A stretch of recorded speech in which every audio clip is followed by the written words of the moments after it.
Hello' guys welcome back to my another video' আজিৰে পৰা আমি হিষ্ট্ৰীৰ ক্লাছসমূহ ষ্টাৰ্ট কৰিম। এই ক্লাছসমূহ আপোনালোকৰ যিকোনো ওৱান ডে কম্পিউটাৰ বেছ এক্সাম CBT এক্সাম সেয়া SSC CGL হওক বা RRB NTPC এক্সামেই হওক নাইবা ষ্টেট লেভেলৰ যিকোনো recruitment exam like ADRE grade 3 grade 4 বা আছাম পুলিচ আছাম কমাণ্ডো বেটেলিয়নৰ যিকোনো এক্সাম য'ত ইণ্ডিয়ান হিষ্ট্ৰীৰ পৰা কুৱেশ্যন আহে সেই এক্সামসমূহৰ বাবে এই ক্লাছসমূহ আপোনালোকৰ উপযোগী হবে। তাৰোপৰিও কৈ থওঁ এই ক্লাছসমূহ আমি কমপ্লিট ডিটেইলছত ডিছকাছ কৰিম। সেই ক্লাছসমূহ আপোনালোকে যিকোনো ষ্টেট PCS এক্সাম সেই APSC বা UPSC এক্সামসমূহৰ প্ৰিলিমছলৈকে অতিকৈ প্ৰয়োজনীয় হ'ব। চ' বলক আজিৰ এই ক্লাছসমূহ ষ্টাৰ্ট কৰোঁ। ক্লাছসমূহ কৰিলে আপুনি গম পাব যে আমি কিমান ডিটেইলছত ডিছকাছ কৰি আছোঁ। ইয়াতে আপোনালোকক জনাই থওঁ এট ফাৰ্ষ্ট আমি ক্লাছসমূহত হিষ্ট্ৰীৰ লগত জড়িত যিমান থিয়ৰিটিকেল কনচেপ্টছ আছে সেই কনচেপ্টসমূহ ডিছকাছ কৰিম। দেৰ আফটাৰ আমি অলৰেডি আহি যোৱা বিভিন্ন ধৰণৰ ষ্টেট PCS এক্সাম লাইক বেলেগ বেলেগ ষ্টেটত হোৱা PCS এক্সামেই হওক বা SSC CGL RRB NTPC previous year কুৱেশ্যনসমূহ এটেম্প্ট কৰিম। এদিন আমি কি কৰিম থিয়ৰিটিকেল কনচেপ্টখিনি পঢ়িম, নেক্সট দিন আমি তাৰ ওপৰত থকা MCQ কুৱেশ্যনসমূহ এটেম্প্ট কৰিম। এনেকুৱাকৈ আমি গোটেই কমপ্লিট হিষ্ট্ৰীটো ক্লিয়াৰ কৰিম ইউটিউবতে। চ' বলক আজিৰ এই ক্লাছটো আমি ষ্টাৰ্ট কৰোঁ। এট ফাৰ্ষ্ট আপোনালোকে জানে হিষ্ট্ৰীক মূলতঃ তিনিটা ভাগত ভগোৱা হয়। সেই তিনিটা ভাগ হ'ল prehistoric period, protohistoric period বা হিষ্টৰিকেল পিৰিয়ড। বিকজ আমি যেতিয়া ডিটেইলছত পঢ়িম তেতিয়াহে PCS লেভেলৰ এক্সামসমূহৰ বাবে কি হ'ব উপযোগী হ'ব। চ' প্ৰি হিষ্টৰিক পিৰিয়ডক প্ৰাগ ঐতিহাসিক যুগ যাক কোৱা হয় সেই যুগটোক ফাৰ্ডাৰ আৰু চাৰিটা ভাগত ভগোৱা হৈছে। সেয়া হ'ল পেলিঅ'লিথিক যুগ, মেজ'লিথিক যুগ, নিঅ'লিথিক যুগ আনকি কেলকলিথিক যুগ। ফাৰ্ডাৰ প্ৰটো হিষ্টৰিক পিৰিয়ডক যিটো আদি ঐতিহাসিক যুগ বুলি কওঁ তাত মেইনলি আমি ইণ্ডাছ ভেলী চিভিলাইজেশ্যন বা সিন্ধু উপত্যকাৰ বিষয়ে পঢ়িম। আপুনি হয়তো হাৰাপ্পা মহেঞ্জো-দাৰো এইসমূহ ঠাইৰ বিষয়ে শুনিছে। চ' প্ৰটো হিষ্টৰিক পিৰিয়ডত কি হয় এই গোটেই চিভিলাইজেশ্যনটো সভ্যতাটোৰ বিষয়ে আমি ব্ৰডলি ডিছকাছ কৰিম। দেৰ আফটাৰ আমি ব্ৰঞ্জৰ উৎপত্তি আৰু ইণ্ডাষ্ট্ৰিয়েলাইজেশ্যনৰ কেনেকৈ আৰম্ভণি হৈছিল এট ফাৰ্ষ্ট মানৱ সভ্যতাত তাৰ বিষয়ে কৰিম। দেন আমি হিষ্টৰিকেল পিৰিয়ড বা ঐতিহাসিক যুগ যাক কোৱা হয় তাত এনচিয়েণ্ট প্ৰাচীন যুগ, মেডিয়েবল পিৰিয়ড, মডাৰ্ণ পিৰিয়ড, দেৰ আফটাৰ নেহেৰু ব্ৰিটিছ এই গোটেইসমূহ পঢ়ি আমি কি কৰিম গোটেই ইতিহাসৰ ক্লাছসমূহ কমপ্লিট ডিছকাছ কৰিম।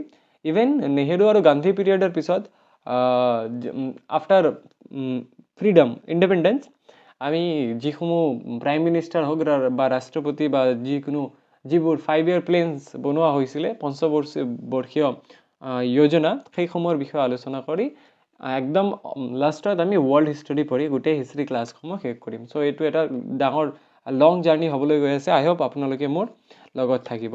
চ' আজিৰ এই ভিডিঅ'ত আমি মেইনলি প্ৰি হিষ্টৰিক পিৰিয়ডৰ লগত জড়িত গোটেইখিনি কথা আলোচনা কৰাৰ চেষ্টা কৰিম।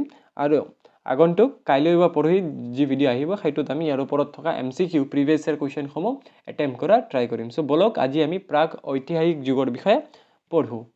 চ' at first before we start our history classes একদম বেছিক 3-4টা কথা আমি মনত ৰাখিব লাগিব। আপোনালোকে জানে the study of past is called history. চাওক আমি বাইলিংগুৱেল ক্লাছ ষ্টাৰ্ট কৰি আছোঁ, কিন্তু দুটা ক্লাছ একেলগে বা দুইটা লেংগুৱেজ একেলগে ব্যৱহাৰ কৰাটো পচিবল নহয়। যিহেতু আপুনিও গভৰ্ণমেণ্ট এক্সামৰ কাৰণে প্ৰিপেয়াৰ কৰি আছে, ইমানখিনি ইংলিছ হয়তো আপুনিও বুজি পায়।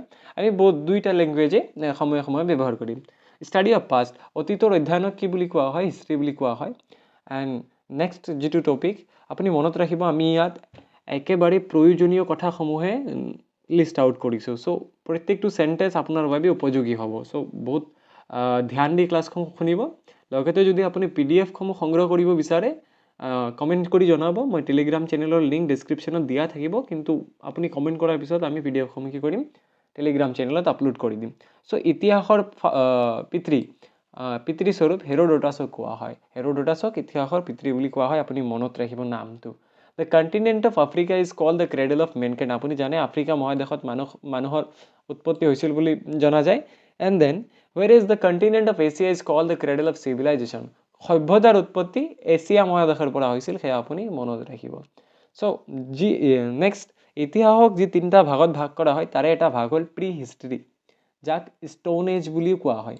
ষ্টোন এজ বুলি কিয় কোৱা হয় আপুনি জানে সেই সময়ৰ মানুহে শিলেৰে বনোৱা অস্ত্ৰ ব্যৱহাৰ কৰি শিলেৰে বনোৱা অস্ত্ৰসমূহ নিজৰ ছাৰ্ভাইভেল টুল হিচাপে ব্যৱহাৰ কৰি জীৱ জন্তুৰ চিকাৰ কৰি খাইছিল। তাকে লিখা আছে the period of history when humans did not know how to read and write.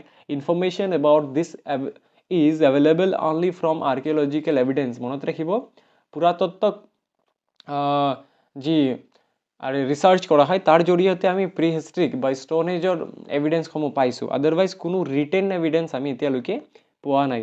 Stone age is included in this period, আৰু প্ৰি হিষ্ট্ৰিক পিৰিয়ডতে আমি ষ্টোন এজটো পাওঁ।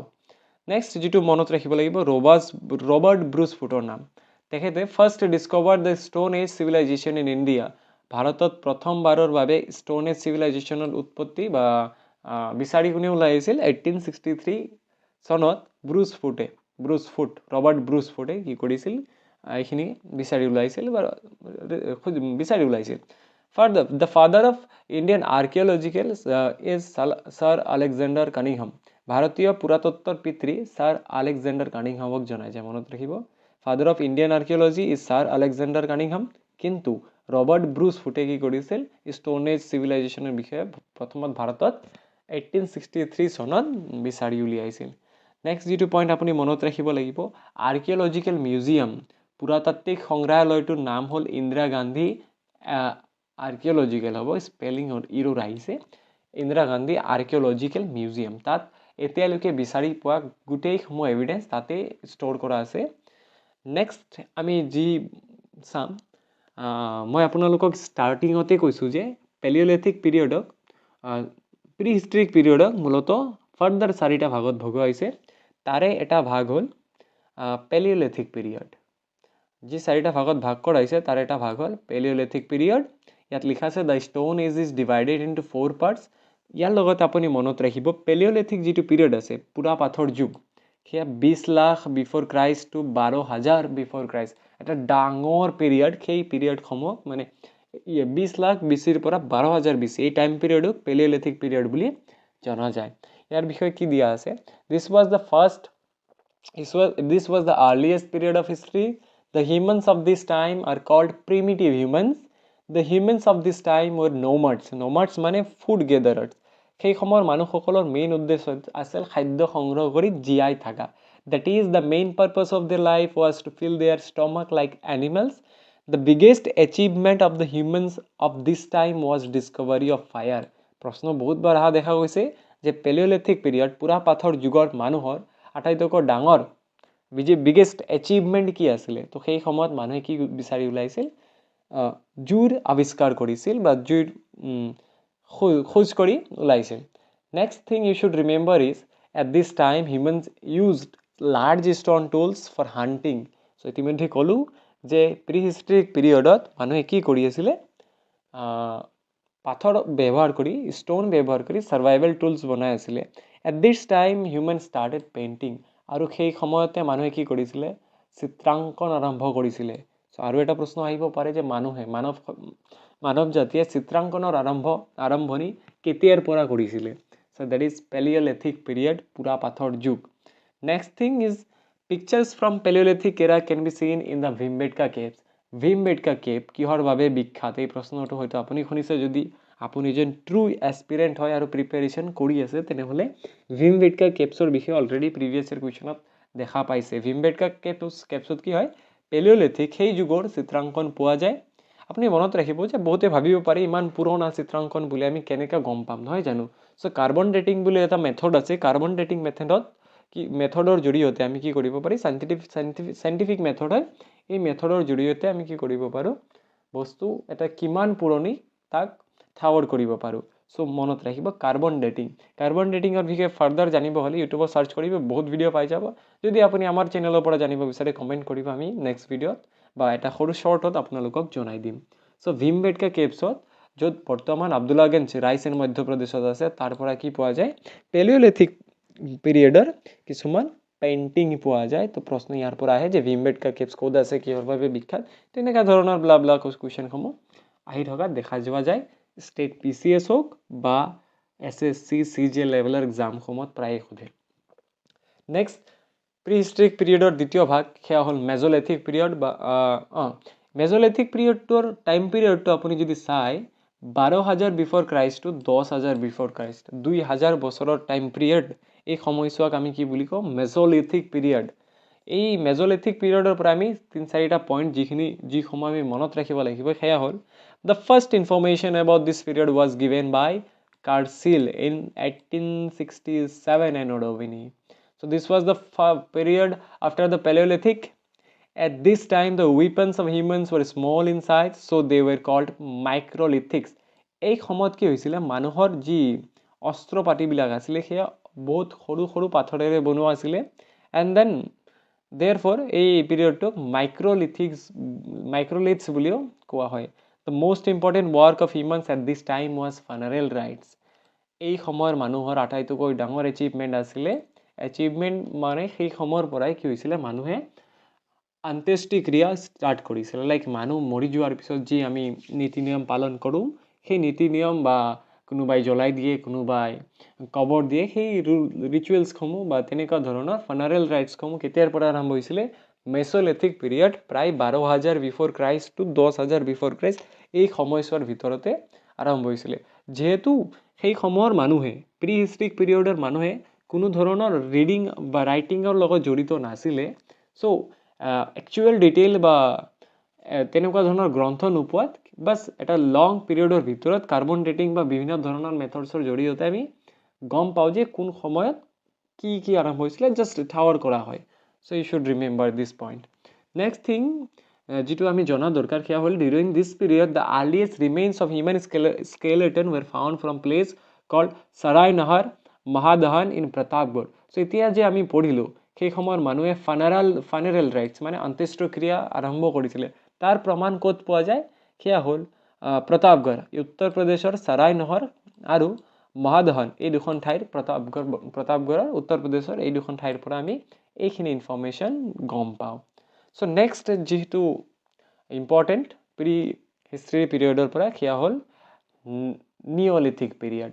4টা পিৰিয়ডৰ ভিতৰত এইটো তৃতীয় ভাগ সেয়া হ'ল নিঅলিথিক পিৰিয়ড. ইয়াৰ বিষয়ে আমি জানিবলগীয়া কথাসমূহ ইয়াত দিয়া হৈছে. আপুনি চাব পাৰে আমি কি কৰিছোঁ যি PPTত আছে ইম্পৰ্টেণ্ট কথাখিনি আমি ফাৰ্ডাৰ বোল্ড কৰি দেখাব চেষ্টা কৰিছোঁ. চ' দেয়াৰফৰ মই আপোনালোকক ৰিকুৱেষ্ট কৰিম প্লিজ PDFসমূহ ৰাখিব আৰু ৰিভাইজ কৰাৰ কাৰণে ভিডিঅ'টো 1-2বাৰ চালে আপুনি অবভিয়াছলি ৰিভাইজ কৰিব পাৰিব. মনত ৰখাৰ কাৰণে আপুনি PDFটো সংগ্ৰহ কৰি ল'ব. বিলকুল ফ্ৰী হয়, বাছ কমেণ্ট কৰি জনাব. মই টেলিগ্ৰাম চেনেলত এই PDFসমূহ উপলব্ধ কৰাই দিম. So কৈছে the first information about this period was presented by Sir John Lubbock in 1865 Anno Domini. In this period men had made permanent house. তো সেই সময়ত মানুহে কি কৰিছিলে পাৰ্মানেণ্ট হাউচ বনোৱা ষ্টাৰ্ট কৰিছিলে. কুৱেশ্যন আহিব পাৰে মানুহে স্থায়ী ঘৰ সাজি থকা কেতিয়াৰ পৰা আৰম্ভ কৰিছিল সেয়া হ'ল নৱপ্ৰস্তৰ যুগ বা নিঅলিথিক পিৰিয়ড. নৱপ্ৰস্তৰ যুগ বুলি কোৱা হয় আৰু টাইম পিৰিয়ডটো আপুনি মনত ৰাখক 10,000 বিফৰ ক্ৰাইষ্ট টু 3,000 অলমষ্ট 7,000 বছৰৰ এটা টাইম পিৰিয়ড. এইটো বহুত ডাঙৰ পিৰিয়ড হয়. এলং দিছ হি অলছ' ষ্টাৰ্টেড এগ্ৰিকালচাৰ. অকল পাৰ্মানেণ্ট হাউচ বনোৱাই নহয়, এগ্ৰিকালচাৰ বা এনিমেল হাজবেণ্ড্ৰি পশুপালন সেই সময়ৰ পৰাই আৰম্ভ কৰা হৈছিল. Man discovered the wheels and bed. মানুহে সেই সময়ত কি কৰিছিলে চকা আৰু পাত্ৰৰ আৱিষ্কাৰো কৰিছিলে. পাত্ৰ মিনছ লাইক কল বা তেনেকুৱা ধৰণৰ মাটিৰ বাচন বৰ্তন বনোৱা ষ্টাৰ্ট নিঅলিথিক সময়ৰ পৰাই হৈছিলে. চ' এইখিনি মষ্ট আপুনি ভাবি আছেনে নাই আমাৰ ক্লাছসমূহ কৰাৰ পিছত যিখিনি ইনফৰ্মেশ্যন মই গেডাৰ কৰিছোঁ এই ইনফৰ্মেশ্যনসমূহ ষ্টেট ৰিচাৰ্চ লেভেলত আহিব পৰা হয়নে নাই. যদি আপুনি ভাবিছে যে আমাৰ এই ক্লাছসমূহ টাইম ৱৰ্দি হয়, আপুনি যিখিনি টাইম আমাৰ লগত স্পেণ্ড কৰি আছে সেই টাইমসমূহৰ মূল্য হিচাপে সঠিক হয় তেনেহ'লে কমেণ্ট কৰি জনাব. আমি বহুত মটিভেটেড হ'ম বা ফাৰ্ডাৰ তেনেকুৱা ধৰণৰ ৱেল ৰিচাৰ্চড ভিডিঅ'সমূহ আপোনালোকৰ বাবে লৈ অনাৰ চেষ্টা কৰিম. কমেণ্ট কৰি জনাব নিশ্চয়. আৰু যদি ভিডিঅ'টো ভাল লাগি আছে তেনেহ'লে লাইক কৰি দিব. চেনেলটোত নতুন হ'লে যদি নতুন আহিছে তেনেহ'লে ছাবস্ক্ৰাইব কৰি দিব. নেক্সট থিং যিটো আমি মনত ৰাখিব লাগিব সেয়া হ'ল S Mount have been found from Neolithic archaeological site called Sanganalu near Mysore in Karnataka. Ash mounds মানে কৰ্ণাটকা মহৰ ওচৰত সংগল নামৰ নৱপ্ৰস্তৰ যুগৰ প্ৰান্ততাত্ত্বিক স্থানৰ পৰা ছাই পোৱা গৈছিলে. এছ মাউণ্টছ ক'ৰ ঠাইৰ পৰা পোৱা গৈছিলে মাইচোৰ ক'ত আছে কৰ্ণাটকাত আছে. Evidence of animal husbandry has been found in India from Adamgarh Madhya Pradesh and Bagor Rajasthan.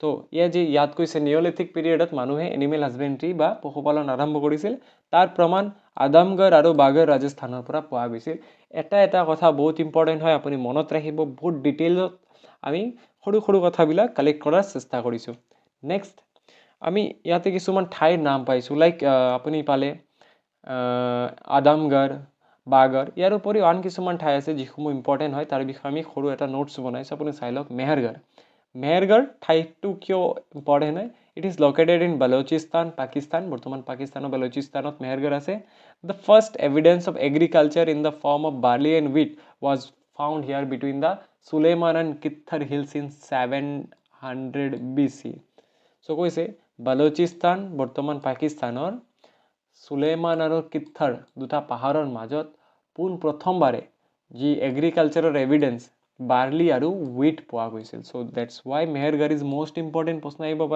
পাৰে যে ফাৰ্ষ্ট এভিডেন্স অফ বাৰ্লি বা আপুনি মনত ৰাখিব পাৰে মানুহৰ দ্বাৰা কৰা প্ৰথম কৃষি কি আছিলে সেয়া হ'ল গেহু আৰু বাৰ্লি হুইট এণ্ড বাৰ্লি মেহেৰগড় বৰ্তমান বালোচিস্তান পাকিস্তান কোন দুখন পাহাৰৰ মাজত আছিলে এইখিনি ঠাই সুলেমান আৰু কিথৰ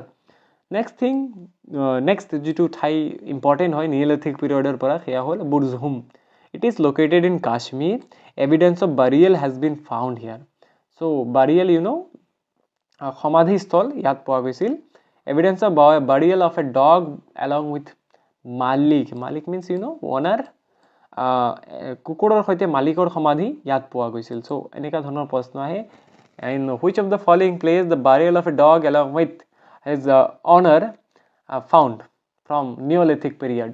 So you should remember the place Burzhum, Kashmirot ase. Then aru eta thai Gufkral. The first evidence of pottery was found from here. Pottery apuni jane kolo mrito khilpi kolo actually kolo nai mrito khilpir ji evidence khya Gufkralor pura poa gisil. Then Kaldi Hawa, it is located in Belangghati of Uttar Pradesh. उत्तर प्रदेशत আছে কালডি হওয়া the ওল্ডেষ্ট evidence of ৰাইজ ধানৰ আটাইতকৈ পুৰণি evidence ইয়াৰ পৰা পোৱা গৈছিল আৰু এটা ঠাই Chirand this is located in Saran district of Bihar bone tools were হাড্ডিৰে বনোৱা যিবিলাক অজাৰ আছিলে সামগ্ৰী আছিলে সেইসমূহ ক'ৰ পৰা পোৱা গৈছে চিৰান্দৰ পৰা পোৱা গৈছে আৰু এটা ঠাই যিটো ইম্পৰ্টেণ্ট সেইটো হ'ল লেহুৰাদে লেটেষ্ট এভিডেন্স অফ ৰাইজ এটা হ'ল ওল্ডেষ্ট এভিডেন্স অফ ৰাইজ এয়া হ'ল লেটেষ্ট এভিডেন্স অফ ৰাইজ ক'ৰ পৰা পোৱা গৈছে লেহুৰাদে আপোনালোকে মনত ৰাখিব আৰ্কিঅলজিকেল ছাৰ্ভে এতিয়াও নতুন ঠাই ডিস্কভাৰ্ড হৈ আছে সেইসমূহৰ বিষয়ে জানিবলৈ আপুনি কাৰেণ্ট এফেয়াৰ্ছ কিন্তু ৰেগুলাৰ বেচিছত ফ'ল' কৰিব বা ডেইলি নিউজ ফ'ল' কৰিব পাৰে তাত আপুনি গম পাই যাব এয়া যিহেতু ইয়াত দিয়া আছে লেটেষ্ট এভিডেন্স অফ ৰাইজ ক'ৰ পৰা পোৱা গৈছে লেহুৰাদে দেন দমদমা ঠাইটো কিয় important 3 human skeletons have been found from same grave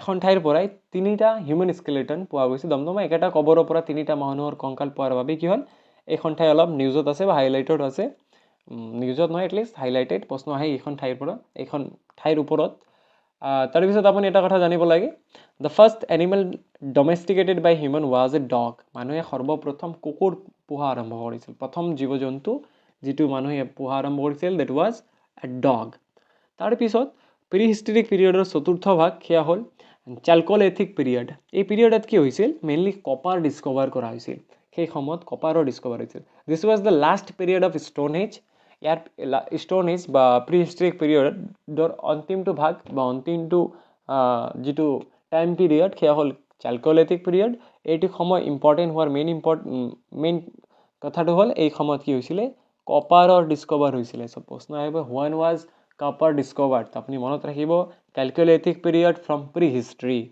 do to which industrialization began আৰু কপাৰ যিহেতু পাইছে তো ধীৰে ধীৰে কি হৈছে ইণ্ডাষ্ট্ৰিয়েলাইজেশ্যন উদ্যোগীকৰণ আৰম্ভ হৈছে the developed form of this industrialization can be seen in the Indus valley civilization আৰু তেনেকুৱাকৈ লাহে যি ঔদ্যোগিকৰণ আৰম্ভ হৈছিলে তাৰ প্ৰভাৱ আমি যেতিয়া প্ৰটো হিষ্ট্ৰী পঢ়িম বা হিন্দু সভ্যতা পঢ়িম তাত আপুনি চাব পাৰিব হিন্দু সভ্যতাটো কিমান ডেভেলপ হয় চ' আমি নেক্সট ক্লাছত কি কৰিম এই প্ৰি হিষ্ট্ৰীৰ ওপৰত অলৰেডি আহি যোৱা অলমষ্ট 50টামান MCQ কুৱেশ্যনছ বিভিন্ন ধৰণৰ state PSCs not only Assam but also' Bihar হওক বা UPPSC হওক বা MPPSC হওক বেলেগ বেলেগ ষ্টেটৰ PSC এক্সামসমূহত আহি যোৱা SSC CGL আমি বিভিন্ন ধৰণৰ PCS এক্সামত আহি যোৱা কুৱেশ্যনসমূহ MCQ বেচিছত সলভ কৰিম এণ্ড দেন আমি হিষ্ট্ৰীৰ নেক্সট ধাপ যিটো প্ৰটো হিষ্টৰী সেইটো আৰম্ভ কৰিম বা ইণ্ডাছ ভেলী চিভিলাইজেশ্যন ষ্টাৰ্ট কৰিম ইয়াৰ লগত আপুনি জানিবলগীয়া কথাটো হ'ল the first metal discovered by human was copper যেনেকা প্ৰথমটো জন্তু যিটো নেকি হিউমেন বিংছে ডমেষ্টিকেটেড কৰিছিল বা পালন কৰা পোহা আৰম্ভ কৰিছিল সেইটো হ'ল কুকুৰ আৰু ফাৰ্ষ্ট মেটেল যিটো মানুহৰ দ্বাৰা ডিস্কভাৰ কৰিছিল সেয়া হ'ল কপাৰ সো ইমানখিনি আছিল আজিৰ ভিডিঅ' থেংক ইউ ফৰ ৱাচিং লাষ্টলৈকে দেখাৰ কাৰণে অতিকৈ ধন্যবাদ যদি চেনেলটোত নতুন আহিছে ছাবস্ক্ৰাইব কৰি ছাপোৰ্ট কৰিব এনেকুৱা ধৰণৰ ইনফৰ্মেটিভ টু দি পইণ্ট যিটো আপোনাৰ কাৰণে অত্যন্ত উপযোগী হ'ব অতিকৈ প্ৰয়োজন আৰু এফৰ্টৰ প্ৰয়োজন হয় সো দেফৰ থেংক ইউ চেনেলটো ছাবস্ক্ৰাইব কৰি হেল্প কৰিব আমি অলৰেডি আসাম পুলিচৰ বাবে উপযোগী জিঅ'গ্ৰাফিৰ ওপৰত ক্লাছ কিছুমান লৈছোঁ আপুনি চেনেলত ভিজিট কৰি চাব পাৰে এইটো চেনেলত আমি এতিয়াৰ পৰা ৰেগুলাৰ বেচিছত মেথছৰ ক্লাছসমূহ দিম যিসমূহ SSC CGL RRB NTPC যিকোনো কম্পিটিটিভ এক্সামৰ বাবে উপযোগী হ'ব সেইসমূহ চাই থাকিবলৈ আপুনি নটিফিকেশ্যন বেলটো ক্লিক কৰি ৰাখিব থেংক ইউ ইমানখিনি আছিলে দেখা হ'ব নেক্সট ভিডিঅ'ত টেক কেয়াৰ